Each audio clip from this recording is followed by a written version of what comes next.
새벽 3시 또 잠에서 깼습니다. 가슴이 두근거리고 숨이 가빠집니다. 내일 검사 결과가 나쁘면 어쩌지? 아이가 사고라도 나면 어쩌지? 아직 일어나지도 않은 일인데 불안이 온몸을 덮칩니다. 밤마다 이렇게 불안에 떨며 잠을 설치십니까? 여러분도 미래가 두려워서 현재를 제대로 살지 못하고 계신가요? 부처님은 불안에 대해 뭐라고 말씀하셨을까요? 오늘은 49세 정미경 씨 이야기를 들려드리겠습니다.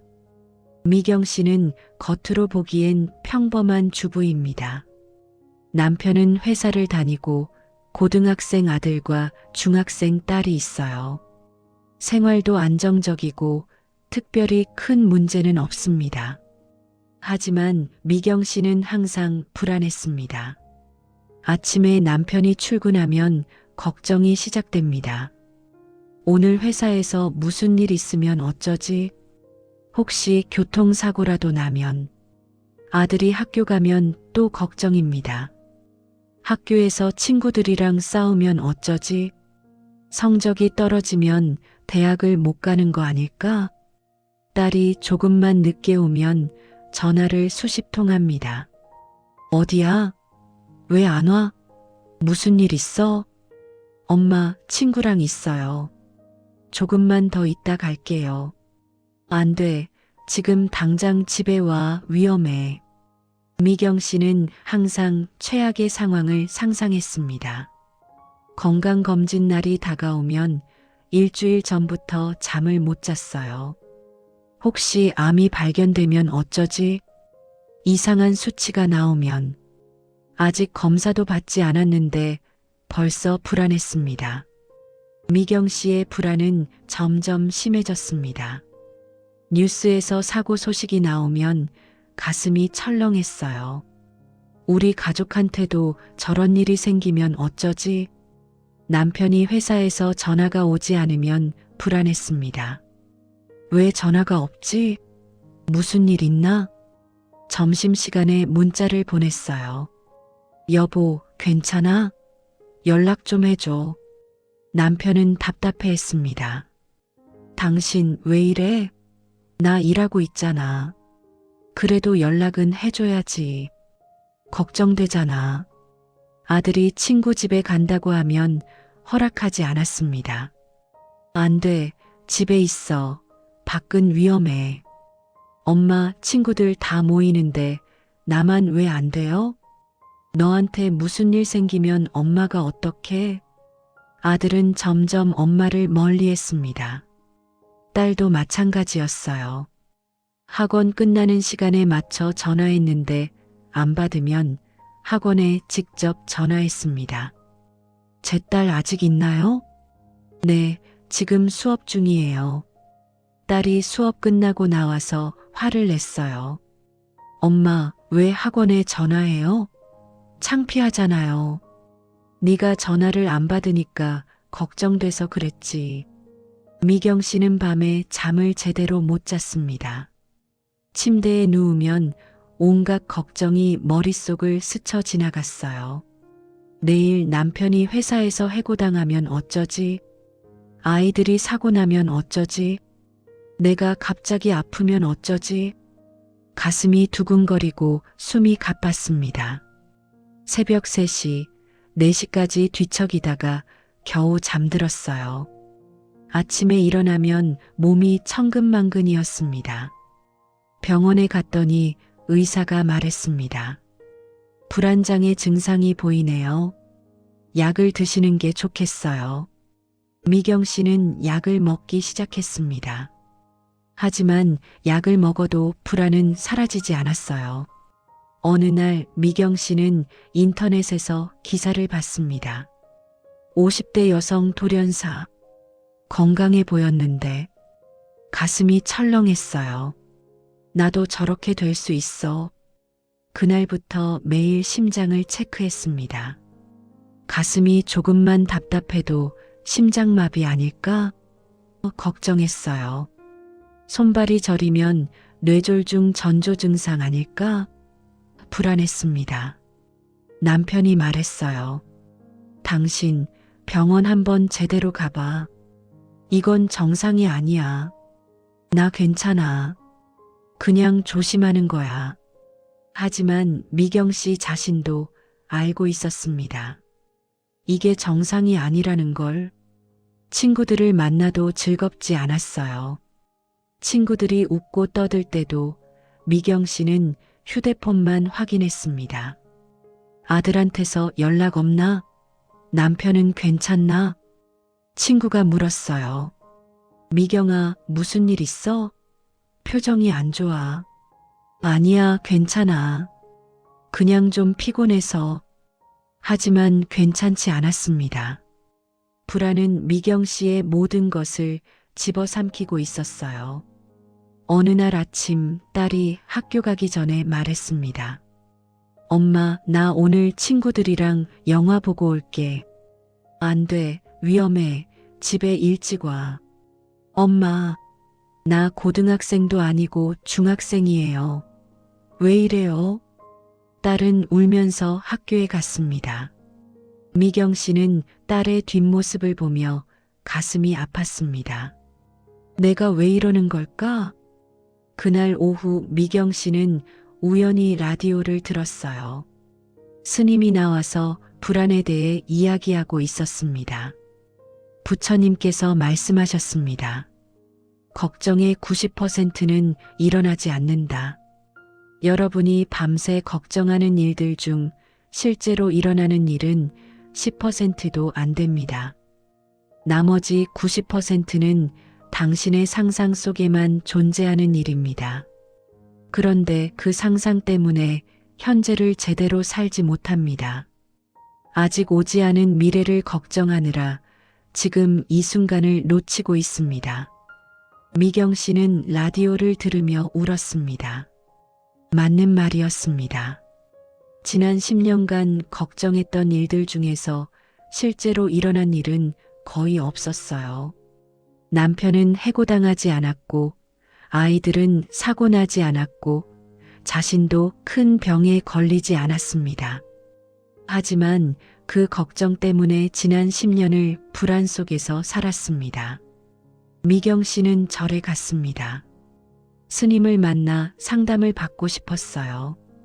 스님이 조용히 말씀하셨습니다. 부처님께서 말씀하셨습니다. 미래는 아직 오지 않았다. 과거는 이미 지나갔다. 오직 현재만이 있을 뿐이다. 당신은 미래를 걱정하느라 현재를 살지 못하고 있습니다. 하지만 미래는 아직 오지 않았어요. 미래는 당신이 통제할 수 없습니다. 당신이 할 수 있는 것은 오직 지금, 이 순간입니다. 지금 이 순간 최선을 다하면 미래는 알아서 옵니다. 미경 씨는 눈물을 흘리며 물었습니다. 그런데 스님, 걱정이 자꾸 올라오는데 어떻게 하죠? 스님이 대답하셨습니다. 걱정이 올라올 때마다 호흡에 집중하세요. 깊게 숨을 들이쉬고 천천히 내쉬세요. 그리고 자신에게 말하세요.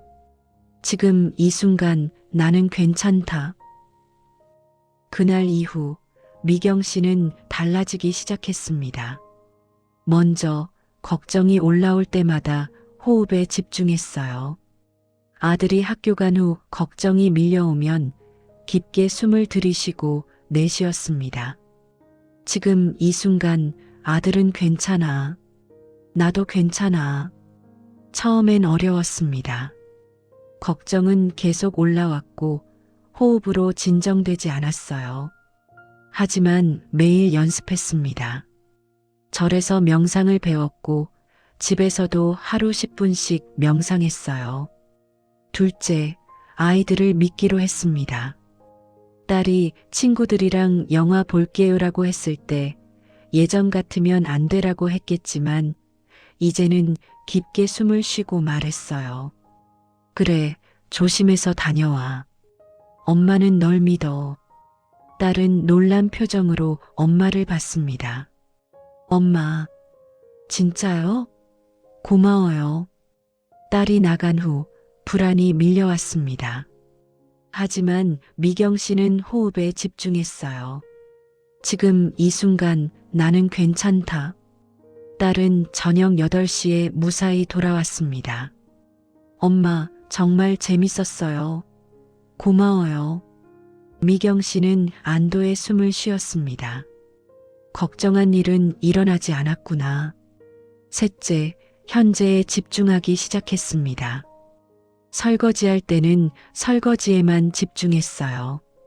미래를 걱정하지 않고 그릇을 닦는 그 순간에만 집중했습니다. 요리할 때도 마찬가지였어요. 채소를 썰고 음식을 볶는 그 순간에만 집중했습니다. 현재에 집중하니 불안이 줄어들었습니다. 넷째, 감사 일기를 쓰기 시작했어요. 매일 저녁 오늘 감사한 일 3가지를 적었습니다. 오늘 남편이 무사히 퇴근했다. 아이들이 건강하게 학교 다녀왔다. 나도 아프지 않고 하루를 보냈다. 걱정하던 일들이 일어나지 않은 것에 감사했습니다. 한 달이 지나자 변화가 느껴졌습니다. 밤에 잠을 더 잘 자게 됐어요. 걱정이 올라와도 호흡으로 진정시킬 수 있었습니다. 남편이 말했습니다. 여보, 요즘 표정이 밝아졌어. 무슨 일 있어? 응, 명상을 배우기 시작했어. 마음이 좀 편해졌어. 아이들도 변화를 느꼈어요. 아들이 말했습니다. 엄마, 요즘 잔소리 안 하시네요. 좋아요. 미경 씨는 웃으며 대답했습니다.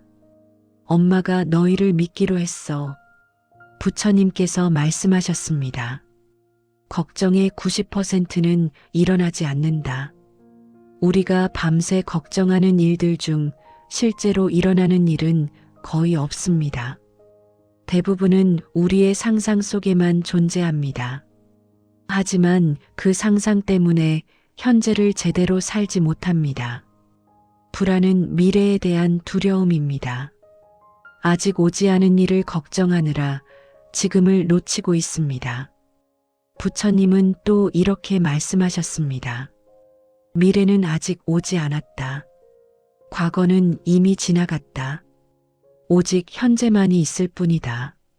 미래는 통제할 수 없습니다. 과거도 바꿀 수 없습니다.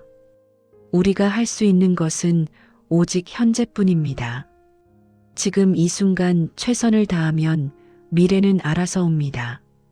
불안을 다스리는 3가지 방법을 기억하세요. 첫째, 호흡에 집중하세요. 불안이 올라올 때마다 깊게 숨을 들이쉬고 천천히 내쉬세요. 그리고 자신에게 말하세요. 지금 이 순간 나는 괜찮다. 둘째, 현재에 집중하세요. 미래를 걱정하지 말고 지금 하고 있는 일에만 집중하세요.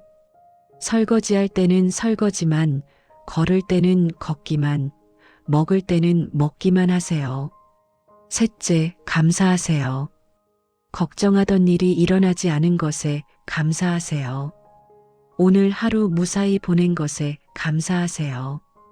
부처님의 또 다른 가르침입니다. 불안은 미래에 대한 집착이다. 집착을 놓으면 불안도 사라진다. 미래를 통제하려는 욕심을 내려놓으세요. 모든 것을 통제할 수는 없습니다. 흘러가는 대로 내버려 두세요. 미경 씨는 불안을 내려놓고 현재를 살기 시작하면서 비로소 평화를 찾았습니다.